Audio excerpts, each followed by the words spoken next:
कितने बेहिस इंसान हो तुम। होश है कि तुम्हें क्या हो रहा है?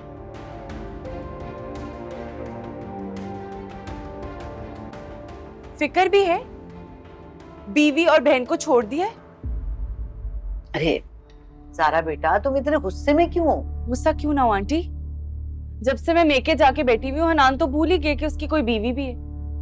तुम यकीन करो कि अभी मैं हन्नान को यही कह रही थी कि बेटा खाना खा के चले जाओ, जारा को जाके ले आओ। घर इतना सूना हो गया उसके बगैर। रहने दे, ये तो सिर्फ मुंह देखे की बातें हैं। आपको क्या फिक्र? करे ना उसकी खातिर शीबा की। बेटा अब घर आए मेहमान को बाहर तो नहीं निकाल के खड़ा कर सकते ना। अब वो बेचारी तो जब आती है, सच पूछो कभी 50,000 कभी 1 लाख मेरे हाथ पे रख के जाती है।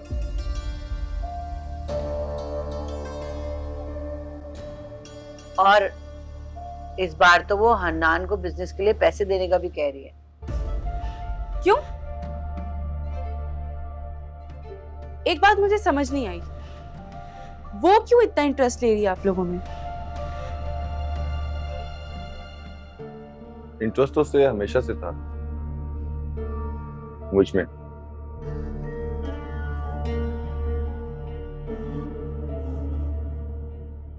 तो कर लेते ना उसी से शादी। मेरी जिंदगी खराब करने की क्या जरूरत थी हनान?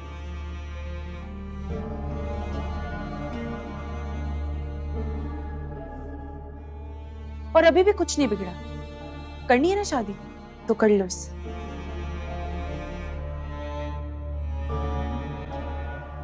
लेकिन उससे पहले मेरा एक एक पैसा वापस करना होगा।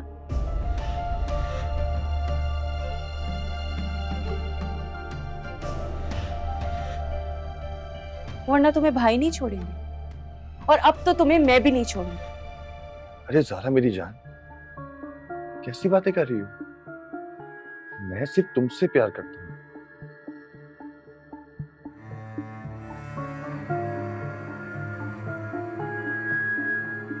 और तुम्हारी जगह मैं किसी और को कैसे दे सकता हूँ? तुम यकीन करो ज़ारा बेटा, हन्नान बिल्कुल ठीक कह रहा है। इस घर की बहू सिर्फ तुम हो और तुम ही रहोगी। तुम्हारी जगह कोई और नहीं ले सकता।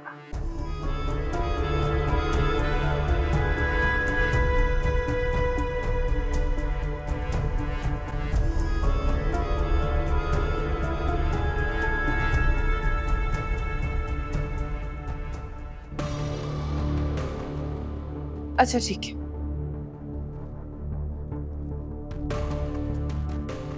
ये रख ले। ये क्या है बेटा? 3 लाख का चेक है। घर के अखराजात इसमें से कर लीजिएगा, अगले माह और दे दूंगी। अब नहीं नहीं बेटा, नहीं, ये अपने पास रखो, इसकी क्या जरूरत? आंटी रख लें, आप और हनान मेरी जिम्मेदारी है, शीबा की नहीं।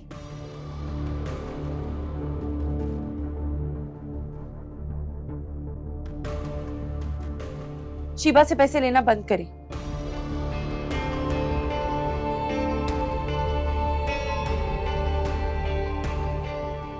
और एक और बात, शीबा को सख्ती से इस घर में आने से भी मना कर दी।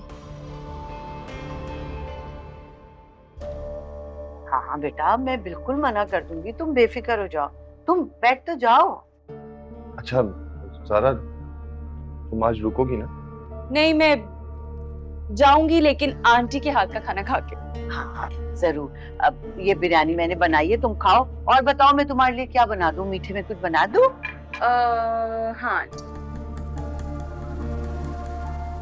शीबा को तो मना कर दूं, कहीं वो भी न टपक पड़े। सारा को देख लिया तो बना बनाया काम बिगड़ जाएगा। मैं एक कॉल करके आता हूँ। हाँ बेटा खाओ। अब मैं तुम्हारे लिए अभी अच्छी सी मीठी जो है ना वो फिरनी बनाती हूँ, ठंडी करके तुम्हें खिलाऊंगी। तुम मिले हो लड़के से?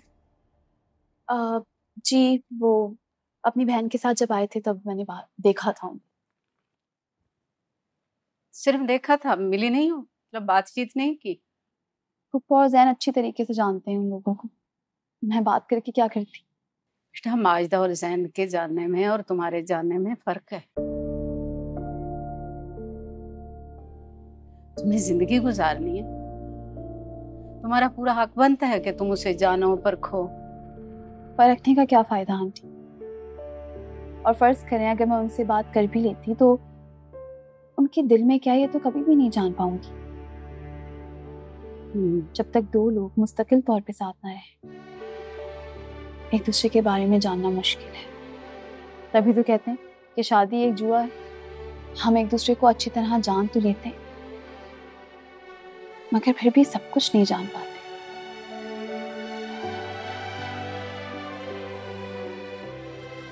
कौन कैसा है ये तो साथ रहने पे ही पता चलता। क्या तो तुम ठीक रही हो। समझती थी कि मैं सबा को अच्छी तरह जान चुकी हूँ, मगर अब लगता है अभी उसको जानना बाकी। आंटी क्या हुआ, आप परेशान लग रही हैं? सब ठीक है? बेटा, मुझे तुम्हारी बहुत फिक्र हो रही है। मेरी फिक्र मत क्या करें, मैं खुश हूँ और पुप्पो के फैसले से मुतमईन भी।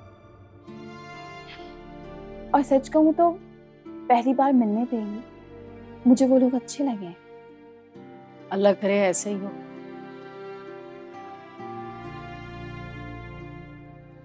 अल्लाह तुम्हारे नसीब अच्छे करे बेटा, तुम खुश रहो।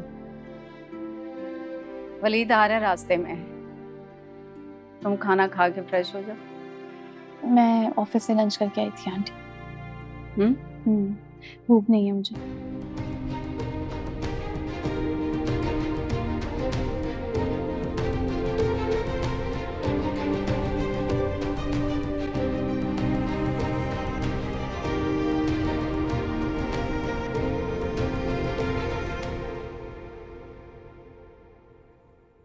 शीबा मेरी जान, समझने की कोशिश करो।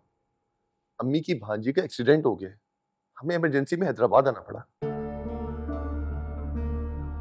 हाँ हाँ कहा था मैंने, बिल्कुल कहा था, लेकिन तुमसे बात करने के फौरन बाद उनकी कॉल आ गई। अम्मी ने इतना रोना पीटना डाल दिया कि मुझे इमरजेंसी में उनको लेकर निकलना पड़ा। तो मैं कहाँ रह सकता हूँ शीबा, लेकिन मैं क्या करूं, मजबूरी है। कल सुबह शुक्र है ज्यादा चोटें नहीं आई, बचत हो गई, तो रात में हमने हॉस्पिटल से घर ले जाएंगे और सुबह सवेरे हम लोग निकल जाएंगे वापस कराची के लिए।